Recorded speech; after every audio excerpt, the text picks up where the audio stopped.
We are located currently in the Mac building, which is a historic building in downtown Lowell. We have been here since 2003, when the Trolley Museum came down along with Streetcar 966. The museum contains static panels of the history of streetcars throughout the country, as well as interactive displays. Our entire second floor has hands-on activities dedicated to children. You know, you go into some museums and they tell kids, don't touch anything, don't touch anything. You'll never hear us say those words here. This is a hands-on museum. We want the kids to touch stuff. We want the kids to have a good time. We even have a birthday party room upstairs that accommodates between 15 and 25 people. Folks can rent that out for the better part of a day, bring in their refreshments. The kids have free playtime as well as time to open their gifts and sing happy birthday and just enjoy themselves for the day. I think it's important that we learn from history. I think it's important that we learn from our past. In the early part of the 20th century, this was the way to get around. Any communities of any size had a trolley system. You could go from Maine all the way down to Delaware. You could then go west all the way out to Ohio. There'd be one transfer that you'd have to get onto a steam locomotive. You'd need a big bag of nickels, and you'd need a lot of time, and you'd need to be able to sit for an awful long time. But it's important that we learn from our past. And the trolleys are no longer with us, and we're doing our best to preserve them. Our museum in Maine, the oldest trolley museum in the country and in the world, for that matter, since 1939. And we have over 250 pieces of equipment up there. So there's certainly a lot to learn. That is actually the trolley. We're trolling for electricity. Trolley is from the French word troller, to follow. And so we are trolling for electricity on the overhead wire. You ride in the trolley car, but the trolley is the actual wheel. Eventually, the trolley systems grew and became larger. The trolley created destinations for you to go to. At the end of their line, Canobie Lake Park in Salem, New Hampshire is one such place. It's a trolley park. It was built by Lowell, Lawrence, and Massachusetts Northeastern Street Railway.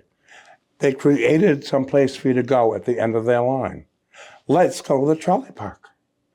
There was a gazebo, there were mandarin plantings, there were bands playing. The point was, you escape the heat and the smell of the city. In 1900, the streets aren't paved. You've got horses running up and down the street, so it's not pleasant. Let's go out to the country and get some nice fresh air. The trolley parks, there were some 2,000 in this country at one time. Today, there's only a handful. Like I mentioned, Canobie Lake Park is one such place. There were big bands that played at the trolley parks. There was dancing and dining. Numbega Park in Newton, Massachusetts. Lakeview Park here in Lowell. And several other places. The trolley was important because it connected people. It was able to take you from point A to point B. You didn't have to walk. It was much a social. Oh, there's Joe. Hey, come on the trolley. A streetcar is named a streetcar because it runs in the middle of the street. They ran in the middle of the street. They became what we know today as mass transportation. It started as one man, and maybe he had a horse car. Hey, I can take you to the grocery mart. It'll only cost you 3 cents. Great. Instead of walking, I'll climb on.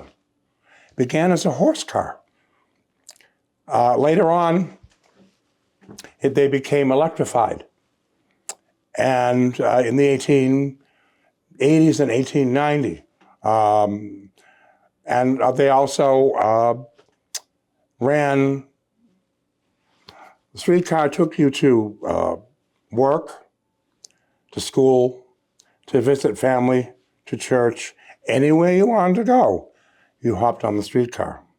How do you get around today? Automobiles, right?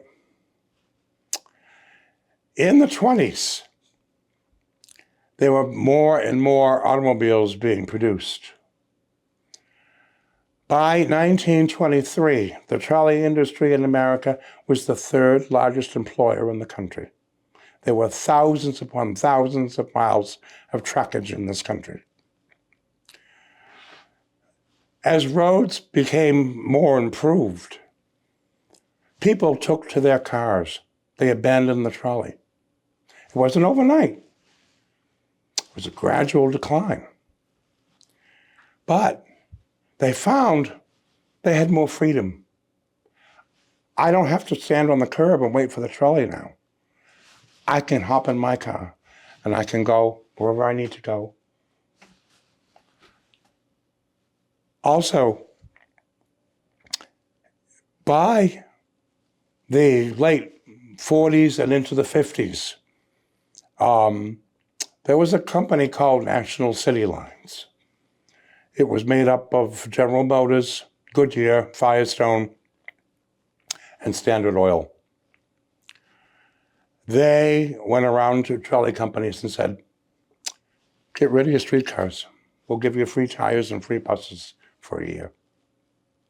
And as you have seen the panel in the back, they burned them. They ripped up the tracks. Lowell does not have a trolley system because the last trolley to run in Lowell was September 1935. And the reason for that was the city no longer wanted the trolley. There was too much traffic on Merrimack Street. There were just, you think it's gridlock now, but have a trolley going both ways on Merrimack Street and automobiles behind it. You can't go around. Buses became more and more frequent, as did automobiles. The last true interurban in America, the Chicago North Shore in Milwaukee, interurban, that ran from downtown Chicago to downtown Milwaukee in 90 minutes. You can't do that today. On its own private right-of-way, was January 21st, 1963. The reason for its demise was, again, the automobile. My great-grandfather was a conductor for the Canadian National Railway. We have his railroad watch. My grandmother had a miniature grandfather clock made in wood, and the watch sets in as the face of the clock. When I got my license to operate at Seashore Trolley Museum in 2016, I wrote to my sisters and said, the Langell Railroad blood lives on. I love all things railroad. I can tell you more about British steam trains than anything else. During COVID, I built my own model railway. It's 8x4, and it's based on Era 3 of British steam, 1923 to 1947. Operating a vehicle that's 100 years old, that's simple. Probably going to lose me now, aren't you? Simple technology using what's called a K-type controller. Simple technology. 600 volts DC on the overhead wire come into the box that eventually go into the motors. DC will grab you. AC will throw you. You can touch both hands on the wire, as long as you don't touch anything else. The minute you do, bye-bye. The Park Service, it's very simple training to how to learn how to get on and off the car. At the Trolley Museum in Maine, it's an extensive training program that they provide to learn how to read switches and operate safely the car, and how to use the braking system and what the signal systems mean. For example, the motorman and the conductor communicate by a series of bells. On the open cars, the conductor's on the back. But you tell the conductor you want the next stop. He will do that. The trolley here in Lowell takes you from Boot Cotton Mill to Lower Locks if there's a boat tour. It will go up to the Suffolk Mill. And generally the trolley runs from Boot Mill to the visitor center where the 410 and Combine are, Mac Plaza. And Lowell National Historical Park has 3 cars. 2 are open cars, 1 is a closed car. They were built in 1986 and 87 by Gomeco Trolley Company. Lowell had a very, very active trolley service from the late 19th century up until September of 1935. And in September of 1935, the remaining trolleys that were left of stripped of any valuable metals, brass, copper, what have you. And sad to say, they were taken to the end of the line, an accelerant was poured on them, and they had one huge bonfire. They were dinosaurs. People didn't have the appreciation for history. Our museum in Maine has done what it can, but as I tell folks, we can't save the world up there, although we indeed have trolleys from all around the world. I'm a retired junior high school principal. I spent 41 years as a teacher and school administrator in Nashua, New Hampshire. And one of my former students got me involved. I worked with him at the now defunct Wilton Scenic Railroad in Wilton, New Hampshire. He invited me to come up to the Seashore Trolley Museum up in Kennebunkport, Maine, where he had been operating for years. So it's a question of the principal didn't get the kid the job. The student got the job for the principal. And I got hooked. I've been involved up there since 2005, 2009 as an operator. And as I said, I've been involved down here in Lowell for many, many years. A lot of fun. No question. Trolleys have made a comeback in over 30 cities throughout the United States. Now, they no longer call them trolleys. They usually are now called light rail vehicles. But they are the way to get around. It's a way to avoid the congestion. They were the original green machines. You look at the trolley, you're not going to see an exhaust pipe up on that roof. Well, we do have a very active Facebook site. It's the National Streetcar Museum. You can go on. There's all kinds of photographs, reviews, things telling you about the museum. And then, of course, our mother museum in Maine, the Seashore Trolley Museum. The website is www.trolleymuseum.org. We are open Saturday and Sunday from 11 to 4. The admission is $3 for adults, $2 for children under the age of 5, 2 to 5. Seniors, it's $2. Members, it's free. Our biggest weekends of the year are the Lowell Folk Fest, certainly a very big event in the city of Lowell, and we have hundreds of people coming through the door at that time.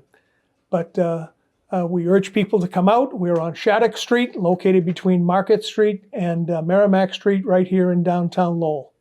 They're all over the place. They're all over the place. I guess my favorite that I love to tell the story when I'm driving the trolley up in Maine is how the Brooklyn Dodgers got their name. Because they used to play in New York City, in Brooklyn. They were known as the Brooklyn Trolley Dodgers because the fans had to navigate the trolley tracks in order to get into the ballpark. Now, of course, in the 1950s, they moved out to Los Angeles. And it's my understanding when I toured Dodger Stadium in Los Angeles a few years ago that the trolleys are making a comeback and they might even be taking trolleys out to the ballpark. So history does repeat itself, or at least comparisons can be made. There's so much transit history here. The panels tell the story. You'd be amazed. The trolley was the democratic vehicle. Everyone rode the trolley. Come and see the trolley. Come and experience history. And then if you have questions, we're happy to answer them.